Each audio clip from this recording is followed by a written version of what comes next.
Hi guys, it's Baldrick here, and in today's episode I would like to talk about Call of Duty Advanced Warfare's PC specifications list that they have posted on Steam, and whether it is an indication of a lousy PC port like we saw with Call of Duty Ghosts, because really anyone with a mid-range system or higher, even low end, you're getting pretty bad frame rates, and with my 780 Ti I barely noticed a difference to using my 660 Ti, which is really bad. Like, you'd still get ridiculous frame stuttering, even though both cards had enough power to easily beast out games like Battlefield 4 at over 100 FPS on some settings. So I'm not sure what's happening there, but hopefully for Advanced Warfare, the specs list I have read out is sort of a slightly better indication that it might be a better PC port, but I guess you'll have to find out soon. So,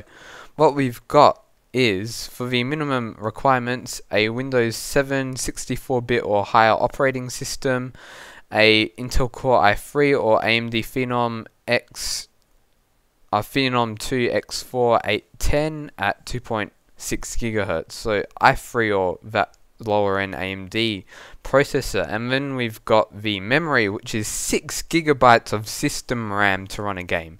I don't know what's happening here, but a lot of people running Call of Duty now are only using like 4 GB of RAM, and with what happened to Ghosts, putting that 6 GB limit on, or I guess minimum on the RAM, just stop preventing people even launching the game, was ridiculous, and I hope we don't see it again from Sledgehammer's, I guess, sort of first PC port. I guess they sort of did Modern Warfare 3, but that was with the help of Infinity Ward. And both of them are Infinity Ward is notorious for pretty bad PC ports, especially after COD 4. Anyway, now we have the graphics card, which is the NVIDIA GeForce GTS 450 1GB edition, and the AMD is the AMD Radeon 5870 1GB edition, which is, I guess, it hopefully should be enough to play this game as long as the port is good, because if it's not, those cards are going to be struggling, and if they pull this crap on us that we need 6 gigs of RAM, I'm not sure what's going to happen to the PC community of COD, but it's not going to be good for it, because a lot of people had issues with as I mentioned before, with Ghosts. And the hard drive space, which shouldn't really be a problem, is 55 gigabytes. Even though that's on the higher end, a lot of people have 500 to a terabyte hard drives on average, and even if you've got a smaller one, it should be able to handle that.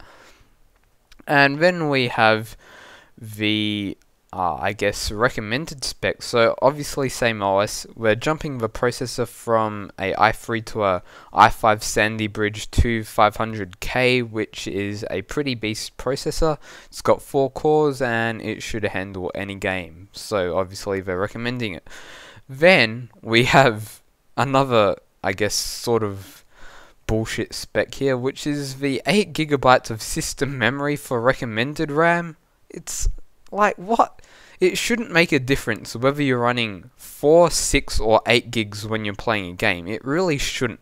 As long as you've got over 4 gigs, you should be able to play any game, no hassle. And they've even done tests on high demanding graphics games like Battlefield 4, and having 2 gigs or 16 gigabytes of RAM, it's like 5-10 FPS difference, and you should be able to run it.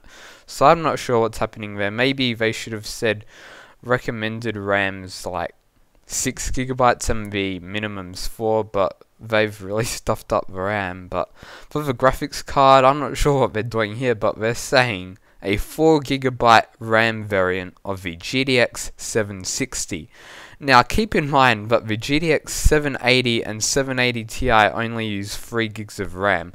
Why would it ask for 4 gigabytes of RAM, even though the 980 and the 970 have 4 gigabytes of RAM. You don't need it, as most people running PCs with medium or high-end graphics cards are only going to have 2 gigabytes or max 3 gigabytes of RAM, and only really dedicated people are going to have more than that, because you have to pay a fair bit extra for a very slight performance gain when you could just step up to a higher card with less RAM. Anyway, so that's what's happened there with a graphics card, but at least they are saying that it's got a field of view changer. That is one sign that they sort of know what PC gamers want in their PC ports, and a field of view changer is definitely what we want, because in the last few Call of Duties we haven't been getting our field of view changes right away, and that has pissed off a lot of PC gamers. But I really hope for the best in this game. It looks a lot better than Call of Duty Ghosts. It looks like it's sort of trying to change it up a bit from the sort of,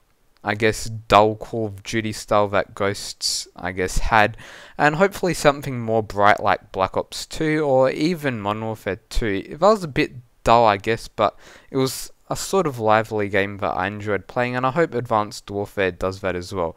And I really hope they don't limit all the people who don't have those specs, like the 6 gigs of RAM, to not being able to play it after they've pre-ordered it or crap like that. But I really hope you enjoyed this video, guys. If you want to see some Advanced Warfare gameplay when it comes out, please leave in the comments you want to see it, or give this video a like. Or if you have any questions, ask them as well. See you later, guys. Have a nice day.